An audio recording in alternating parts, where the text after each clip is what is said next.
Gab from Supertech Electronics, and today we're going to remove a Lexus IS250 amplifier.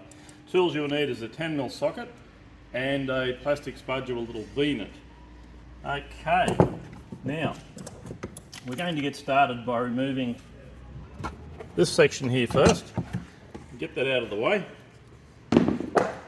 And these guys here are held in with one 10mm socket, one 10mm bolt, and you'll need to pop that up, remove the 10mm socket, and just put those out of the way for the time being.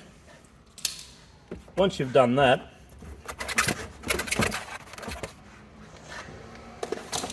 this section will come out. There's the amplifier there. That's the part we need to remove. And we're going to have to do the same to this side. Pop that little thing up there, and it'll reveal the 10mm bolt. Okay, we've got that part out, so we're going to lift that out. And from there, now we can access this part here. Now, it's held in with 3 of these guys, possibly 4. You'll need to get your spudger under and wedge them out. They're just held in with little plastic clips. And one lives there. There's another one this side, one right in the middle. So spudger it out. Once you've got those out, this section will come out with a bit of a clip.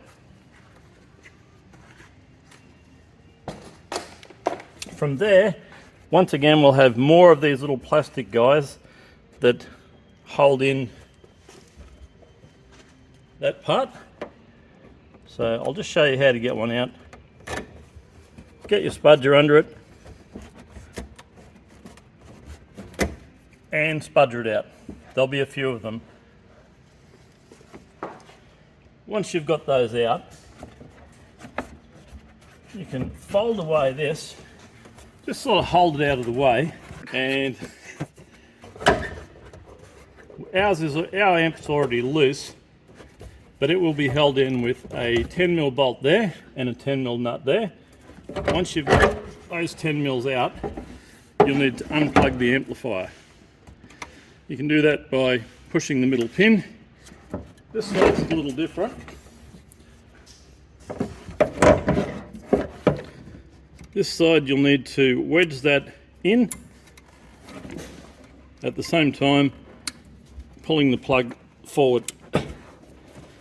Once you've got it forward, it should be easy enough to remove, like so. And if you like, you can take those brackets off and send that amplifier off to Supertech Electronics for repair.